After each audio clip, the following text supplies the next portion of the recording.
Hey y'all, this is Max from Woodsman's Finest. I hope you're all doing well.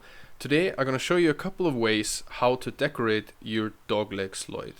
This is going to be the last episode before we're going to finish this project off with some leather work. For this episode, whatever you need in here you can find down in the description box in my Amazon shops. Nothing too special needed as always. We just need our prepared DogLeg, of course any kind of Slöjd knife, as we have been using in the last few episodes. I usually use a little bit harder, wider brush for this and some milk paint. Make sure to add a lot of pigment into the water. You don't need a lot of water, and usually you need quite a lot of the milk paint in order to get some really nice and covering paint. So usually I just adjust it however I want it, use it on some trial pieces. So from here on out, you just apply to the dry and finished wood of your DogLeg Slöjd handle and sheath. What I usually do here is I give it a nice base coat, and then milk paint, especially on dry wood, has the tendency to dry quite well and quickly. So I'm giving it a nice base coat. Make sure to just wipe off the excess with my brush, and then usually I just stick it out there to dry, and you're gonna see within 5 to 10 minutes you're gonna be able to add a few more coats, which is usually necessary depending on how deep and how thick you want the color. Now this one is pretty nice and you can still see the wood grain. However, I wanted it to be a little bit deeper and denser, so I just went for several coats that I don't show here on this particular knife. So here's my little caveman drying rack, couple of bricks, and the blade is going to be of course well covered to protect myself and the blade, and this is enough weight to just support it out there. So here we go on with the sheath. I just went ahead, took a little branch and carved it into a little bit of a wedgy shape. So if I insert this rather deep into that sheath, it gives me a quite good handle so I can turn it. However, I don't want to cover the top of this sheath with milk paint anyways, because later there's going to be a leather wrap and I want to make sure nothing is going to keep it from adhering with a little bit of glue. So here we go, pretty much the same thing. Again, you can see that actually this piece of wood that was different, still birch but different from the handle, took the color quite a little bit better. But you know what, that's just something you're going to experience a lot. Well, here we go, a couple more coats, and the next day we had everything nice and dry. 3 coats so far. Experiment with the milk paint as much as you want to. You can go for all kind of stuff, mix them up even. It's a lot of fun. So here I'm taking 1000 grit sandpaper. You can go higher, lower, whatever the effect you want. But I like 1000 because it first of all smoothens up the milk paint, and second of all it just gives me a little bit of a reduction of the milk paint around the facets, which is an effect that I personally like a lot. You're also going to experience it covering up the sandpaper quite a lot, so you might have to switch sandpaper in between, wipe it off, something like that. But just experiment here, whatever you want to do. You don't have to do this step, by the way. You can just go directly with the finish on the milk paint, but I just like it that way. Again, this is just what I do, and that's the great thing about this. So here we go with the handle. You can see it a little bit better here what I meant by opening up the facets, or rather exposing the facets a little bit. You can see that they come through the paint after a nice little bit of sanding here.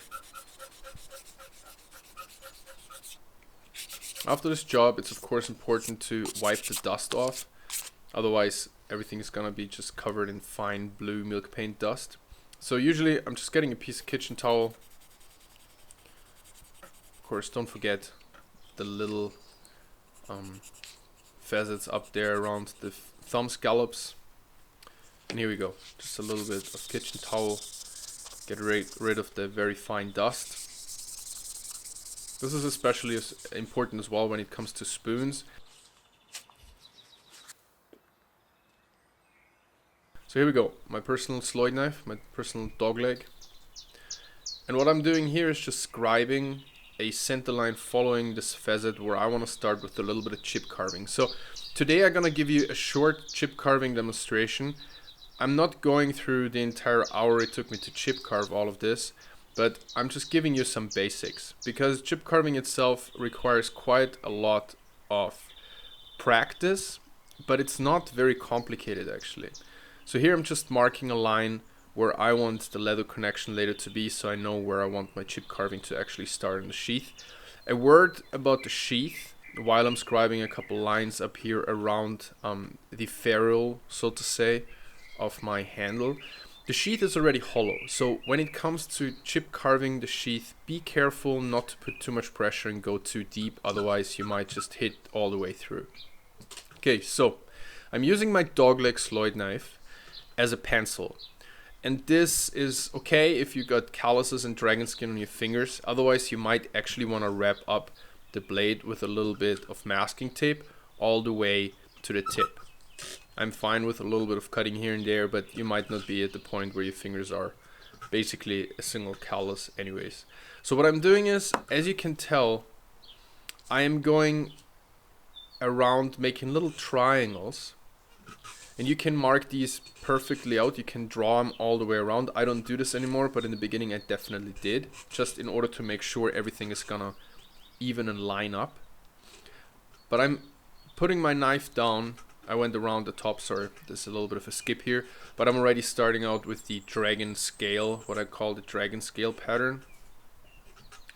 I'm angling down my knife always the tip 45 degrees, 40 to 45 degrees into the wood, so the cut is basically at an angle downwards.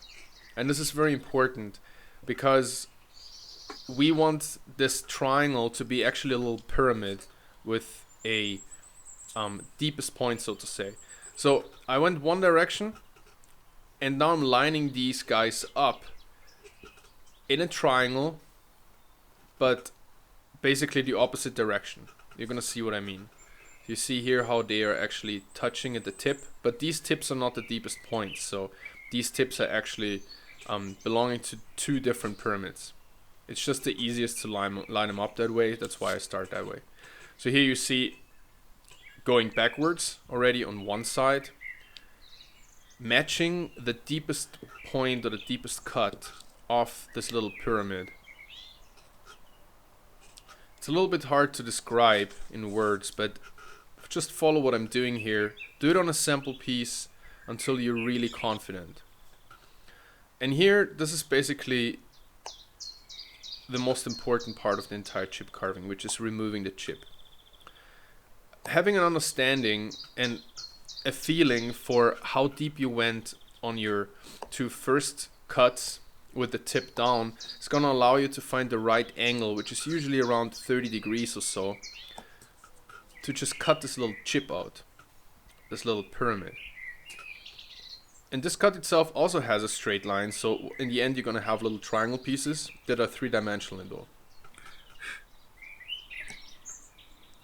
There we go, going around the top. Like I said, this is really something you should practice on a sample piece. It can be any wood, however, I really prefer birch and fruit woods, like cherry for example, chip carves very well. Very open porous woods, you also call them ring porous, like ash, oak, some types of walnut. I'm not the biggest fan of chip carving those, just because the very big phloem between the early or like the spring and the late wood is making it very difficult sometimes to remove the chip. Here you can see now that I'm going along a middle line, creating a ridge by going at this 30-35 degree angle downwards towards the cut,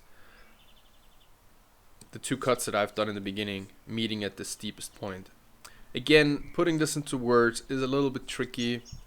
I'm trying to do my best here, but it makes a lot more sense if you just pick up a knife, a chip carving knife, ideally of course. However, I'm just a little bit of stubborn dude myself, so I just like doing everything with my Slöjd knife. But chip carving knives are of course great for this because they have usually a Warncliffe or sheep's foot blade, which is ending in a right angled tip with a straight blade usually. So they make these kind of angular or geometric designs a lot easier. So you see here, the chip carving is not the easiest on Milkpaint because the paint is sometimes flaking off a little bit, but this is just a look that I went for here on purpose anyways. You might want to call it wabi-sabi, worn look, vintage look, whatever it is, but Milkpaint is great for that, especially if you combine it with sanding a little bit. Now on the sheath it's the exact same deal. I started with this middle line, as you remember, that I scribed with the pencil there, just to give me an idea where the dragon spine is going to be. So in this case I'm gonna go all the way up to this knob that I left at the tip of the Lesta or Saya. We've got the first two lines going apart from each other in this case, and now we're gonna complete one side and then the other side. What's the angle of the knife? You can really vary that angle here, sometimes 45, 50 degrees, even maybe even 60 degrees, depending on how deep you want to go. But just keep in mind that this is already hollow. Now here, before I'm getting the little chips out on the dragon spine, I'm just gonna go ahead and put my other tribal triangle design or pyramid design on the side, which I always do. Did it with a lot of spoons. I did it with a lot of knife sheaths, just because it gives a very interesting frame to the entire design, just like a border. I like doing this kind of stuff on my leatherwork, of course, as well, as you've probably seen on my website. Just go slow, take your time, make sure the angle is right. And again, you can mark every single triangle, you can draw every single one if you feel more comfortable with it. It doesn't make a difference.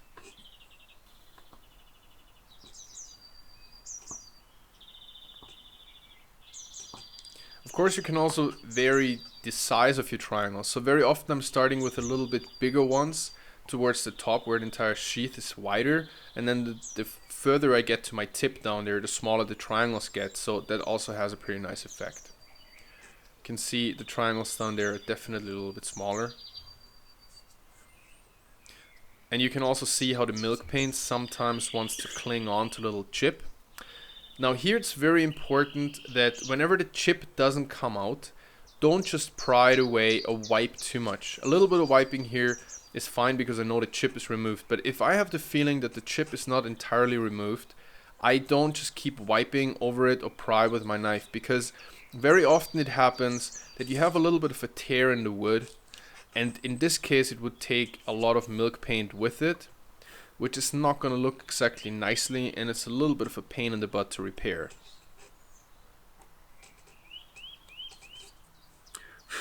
A little bit of wiping is fine.